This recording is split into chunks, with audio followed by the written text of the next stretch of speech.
जय हिंद, नमस्कार, स्वागत आप सभी का लाइव टाइम्स पर। मैं हूं अजय झा।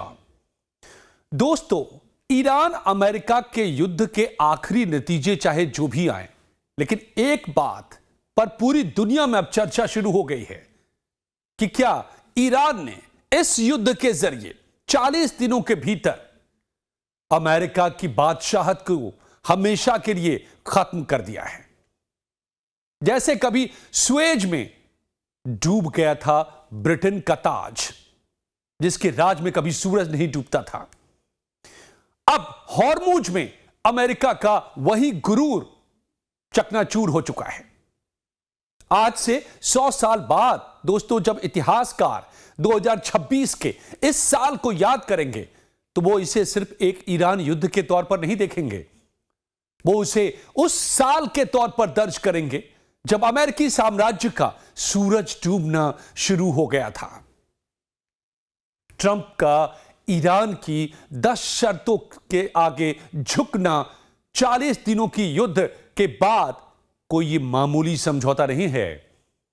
ये 1956 के उस सुएज नहर संकट जैसा पल है जिसने ब्रिटिश साम्राज्य की कमर तोड़ दी थी। ब्रिटिश हुकूमत की एक छत्र पूरी दुनिया पर राज को हमेशा के लिए चकनाचूर कर दिया था। आज की अमेरिका की तरह उस वक्त ब्रिटेन दुनिया का सबसे बड़ा दबंग हुआ करता था, और उस वक्त सुएज में वो दबंगई दफन हो गई थी। आज अमेरिका जो पूरी दुनिया में अपने डॉलर की दादागिरी करता रहा है, वो दादागिरी हॉर्मुज में दफन हो रही है।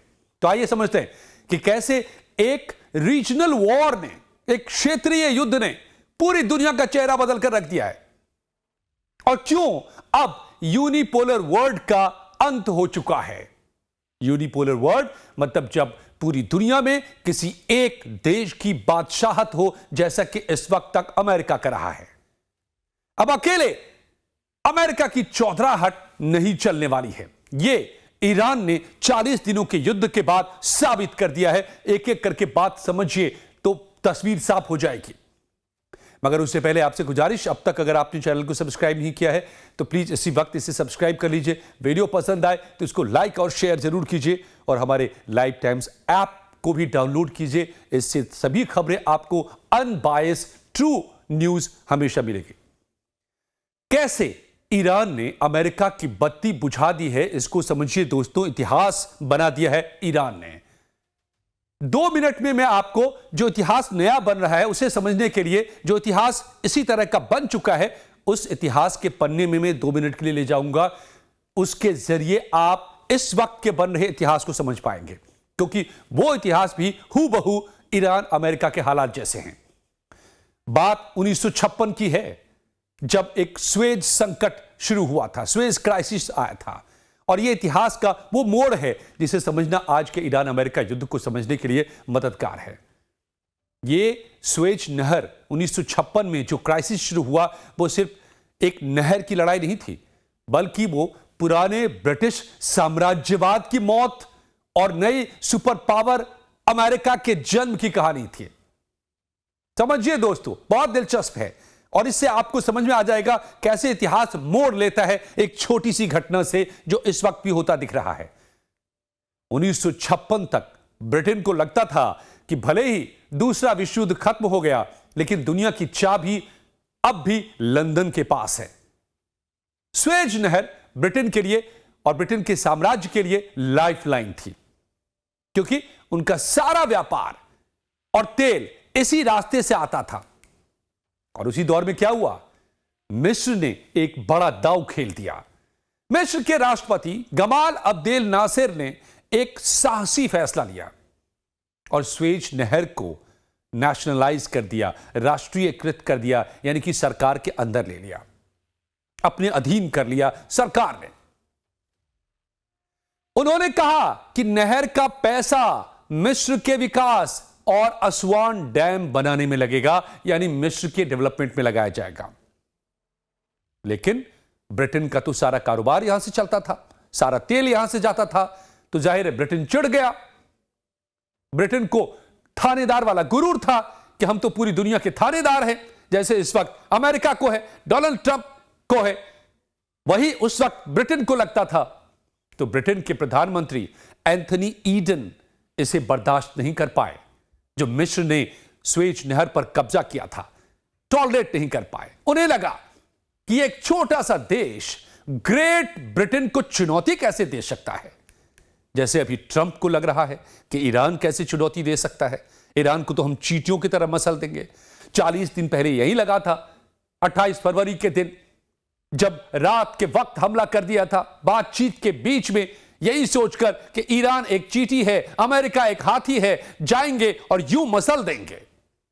यही गुमान, यही गुरूर उस वक्त ब्रिटिश साम्राज्य को हुआ करता था कि ग्रेट ब्रिटेन को एक छोटा सा देश मिस्र चुनौती दे सकता है। नहीं, लेकिन ब्रिटेन ने सीधे हमला नहीं किया। अकेले मिस्र पर हमला करने के बजाय एक सीक्रेट साजिश रची। ब्रिटेन, फ्रांस और इजराइल ने मिलकर यह साजिश रची थी। उस वक्त 1956 का वाकया मैं बता रहा हूं। योजना यह थी कि इजराइल हमला करेगा मिस्र के ऊपर और फिर ब्रिटेन और फ्रांस शांति कायम करने के बहाने स्वेज नहर पर कब्जा कर लेंगे। और इसके तहत इजराइल ने सिनाई पर हमला किया और ब्रिटेन फ्रांस की सेनाएं स्वेज में उतर आए। सैन्य रूप से वो जीत रहे थे, लेकिन कूटनीतिक तौर पर एक बड़ा ब्लंडर सामने आ गया। इनका सामने आया अमेरिका का वो धोखा और ब्रिटेन का सरेंडर। वो ब्रिटेन जो ग्रेट ब्रिटेन हुआ करता था, जिसके राज में दुनिया में कभी सूरज नहीं डूबता था, धरती के हर हिस्से में उसका राज हुआ करता था, उस ब्रिटेन का सरेंडर। समझिए दोस्तों, कैसे हॉर्मूज में अमेरिका का सरेंडर सामने आया है, ठीक उसी तरह से उस वक्त ब्रिटेन का सरेंडर स्वेज नहर में सामने आया। अमेरिका का धोखा क्या था? अमेरिका ने की वजह से क्यों ब्रिटेन को सरेंडर करना पड़ा? ब्रिटेन को लगा कि उसका छोटा भाई अमेरिका, उस वक्त आइजनहावर प्रेसिडेंट हुआ करते थे, इस जंग में उसका साथ तो देगा ही देगा। लेकिन हो गया इसके उलट। हुआ यह कि अमेरिका इस बात से भड़क गया कि ब्रिटेन ने उसे बिना बताए इतना बड़ा युद्ध छेड़ दिया। अमेरिका को डर था कि इससे अरब देश सोवियत संघ की गोद में चले जाएंगे। यह द्वितीय विश्व युद्ध के बाद का दौर था, 1956 का वाकया है। उस वक्त में दुनिया दो खेमों में बटी हुई थी। एक तरफ अमेरिकी खेमा था, दूसरी तरफ यूएसएसआर यानी कि रसिया का खेमा था, सोवियत संघ का। तो ब्रिटेन के हमले से अमेरिका को लगा कि जो खाड़ी के देश है, अरब के देश है, ये सोवियत संघ के गोद में चले जाएंगे। और इसीलिए अमेरिका ने ब्रिटेन की सेना नहीं रोकी, बल्कि उसकी करेंसी पर स्ट्राइक कर दिया। जैसे इस वक्त डॉलर पर ईरान स्ट्राइक कर रहा है, ब्रिक्स के देश स्ट्राइक कर रहे हैं। पिछले 2-3 वीडियोस मेरे देख लीजिए, कैसे अब डॉलर का डेथ होने जा रहा है और अमेरिका की बादशाहत खत्म होगी। तो इसकी शुरुआत ईरान ने कैसे की है? उस वक्त क्या किया था अमेरिका ने? हथियार बनाया ब्रिटेन के पाउंड स्टर्लिंग को, जो दुनिया की सबसे ताकतवर करेंसी तब भी थी। अमेरिका ने धमकी दी कि अगर ब्रिटेन पीछे नहीं हटा स्वेज से, तो वो ब्रिटेन के बॉन्ड्स बाजार में बेच देगा। यानी जो अमेरिका के पास ब्रिटेन के बॉन्ड्स थे, जैसे आज अमेरिका के पास तमाम खाड़ी देशों के बॉन्ड्स हैं और बहुत बड़ी मात्रा में बॉन्ड्स हैं, तो उसी तरह अमेरिका ने उस वक्त कहा कि ब्रिटेन के जो बॉन्ड्स हमारे पास है, उसको हम रातों रात बाजार में बेच देंगे। और इससे क्या होगा? ब्रिटेन की इकोनॉमी रातों रात ढह जाती। ब्रिटेन इससे डर गया कि अगर ऐसा हुआ तो उसकी इकोनॉमी तबाह हो जाएगी। तो नतीजा यह हुआ कि ब्रिटेन को बेहद ही अपमानजनक तरीके से बेआबरू होकर अपनी सेना को स्वेज नहर से वापस बुलाना पड़ा, मिस्र से वापस बुलाना पड़ा। कमोबेश जो स्थिति इस वक्त अमेरिका की दिखाई दे रही है ईरान में। मिस्र के राष्ट्रपति गमाल अब्देल नासिर बिना लड़े ही अरब देशों के हीरो बन गए। पहली बार किसी ने ग्रेट ब्रिटेन को ललकारा और उसको बिना जंग जीते वापस जाने पर मजबूर कर दिया, जैसा इस वक्त ईरान कर रहा है। हॉर्मुज पर कंट्रोल करके खाड़ी से अमेरिका को वापस जाने पर मजबूर कर रहा है। अपने 10 पॉइंट्स के जरिए सीज फायर करने पर अमेरिका को मजबूर कर दिया है। दोस्तों, 1956 में दुनिया ने देखा कि जिस ब्रिटेन का सूरज कभी नहीं डूबता था, उसे एक नहर ने डुबो दिया। आज 2026 में हॉर्मुज की लहरें अमेरिका के साथ वही कर रही हैं। तब अमेरिका ने ब्रिटेन की करेंसी गिराई थी। आज ईरान और उसके सहयोगी डॉलर को गिराने की तैयारी में हैं। डॉलर का भाव जब मैं आपसे बात कर रहा हूं तो इस वक्त भी गिरा हुआ है, और अगर जो दुनिया के जानकार बता रहे ये गिरता ही जाएगा, इसके पतन की शुरुआत हो चुकी है। जो फजीहत उस वक्त एंथनी ईडन की 1956 में हुई थी स्वेज में और मिस्र में आकर के, वही आज ट्रंप की हो रही है ईरान से जंग छेड़ करके। जैसे स्वेज ने ब्रिटेन का साम्राज्य खत्म कर दिया था, उस वक्त हॉर्मुज अमेरिका की बादशाहत इस वक्त खत्म कर रहा है। ईरान की शर्तों पर अमेरिका का सीज फायर के लिए तैयार होना इसी की शुरुआत है। यह सीज फायर नहीं, अमेरिका का सरेंडर है। किसी तरह से ईरान से बच भागने कर निकल जाने का यह रास्ता है। तो 40 साल से ज्यादा वक्त से जिस ईरान पर अमेरिका ने अपनी सैंक्शंस की बेड़ियां डाल रखी थी, बिना डॉलर के सरवाइव करने पर मजबूर किया था, वो अमेरिका उस ईरान से 40 दिन भी ढंग से नहीं लड़ पाया। हाफ गया, त्राही त्राही कर उठा, देश देश भटकता रहा मदद के लिए, नाटो को बुलाता रहा, कोई नहीं आया। आखिरकार थक हार कर धौंस सुबह शाम देने वाले ट्रंप को ईरान की 10 शर्तों पर सीज फायर के लिए तैयार होना पड़ा। ईरान ने साबित कर दिया है कि बिना डॉलर के कोई मुल्क जिंदा भी रह सकता है और अमेरिका को हरा भी सकता है। जिस डॉलर के बूते, जिस डॉलर की दुनिया भर में बादशाहत के बूते अमेरिका एक तरफा बादशाह बना हुआ है, उस डॉलर के बिना ईरान रहा भी, टिका भी, खड़ा भी रहा और अमेरिका को जीतने से रोकने में भी कामयाब हो गया। अब सवाल यह नहीं है कि ट्रंप ने सरेंडर क्यों किया है, सवाल यह है कि क्या अमेरिका अब उस दुनिया में रहने के लिए तैयार है जहां उसका वीटो अब आखिरी फैसला नहीं होगा, जो पिछले कुछ दशकों से हो रहा था। ईरान युद्ध ने बादशाहत की ये जंजीरें छिन्न भिन्न कर दी हैं, तोड़ दी हैं। अब एक ऐसी दुनिया की ओर हम बढ़ रहे हैं जहां ताकतें बटी हुई हैं और न्याय सहमति से होगा, धौंस से नहीं। कोई एक देश चाहे, किसी एक देश का प्रेसिडेंट कह दे कि ये करो वरना सैंक्शन लगाएंगे, वो नहीं करो वरना सैंक्शन लगाएंगे, इससे दोस्ती करो, उससे दुश्मनी करो, यहां हमला करो, ये कर, ये कोई धौंस नहीं देगा, बल्कि आपसी सहमति से ही दुनिया के फैसले होंगे। उस दुनिया की ओर हम बढ़ चुके हैं। ईरान वॉर ने यह कर दिया है। ये एक नया वर्ल्ड ऑर्डर का आगाज है दोस्तों। अब दुनिया यूनिपोलर से मल्टीपोलर में बदल रही है और ईरान वॉर ने इसको एक्सिलरेट कर दिया है। इसकी कोशिशें चल रही थी, मैंने पिछले वीडियोस में बताया है आपको कि ब्रिक्स के देश कैसे इन कोशिशों में लगे हुए थे, जिसमें ईरान भी है, भारत है, रशिया है, चाइना है और कुल 21 देश है, 11 स्थायी और 10 उसके पार्टनर कंट्रीज। लेकिन ईरान वॉर ने इस पूरे प्रोसेस को डायरेक्ट और एक्सिलरेटेड कर दिया है। यूनिपोलर मतलब जब दुनिया किसी एक देश का दबदबा दुनिया पर चलता हो, जैसा अमेरिका तक कर रहा था, जैसे 1950 के दशक तक ब्रिटेन कर रहा था, जो हॉर्मुज में जाकर, जो स्वेज नहर में जाकर खत्म हुआ। अब अमेरिका उसके बाद से यही काम कर रहा था, बादशाहत वो हॉर्मुज में खत्म हो रहा है, डूब रहा है। अब तक अमेरिका का ये जो राज रहा है, मल्टीपोलर दुनिया की तरफ अब हम बढ़ रहे हैं। दुनिया में किसी, मल्टीपोलर का मतलब दुनिया में जब किसी एक देश का दबदबा नहीं, बल्कि पूरी दुनिया में ताकतें अलग अलग खेमों में बढ़ती हैं और सभी अपनी अपनी जगह तो ताकतवर रहते हैं, लेकिन कोई किसी पर धौंस नहीं जमाता। तो दुनिया अब यूनिपोलर यानी कि एक ध्रुवीय नहीं रहेगी। इस ईरान वॉर के बाद अब शक्ति के 4 नए केंद्र उभरते नजर आ रहे हैं।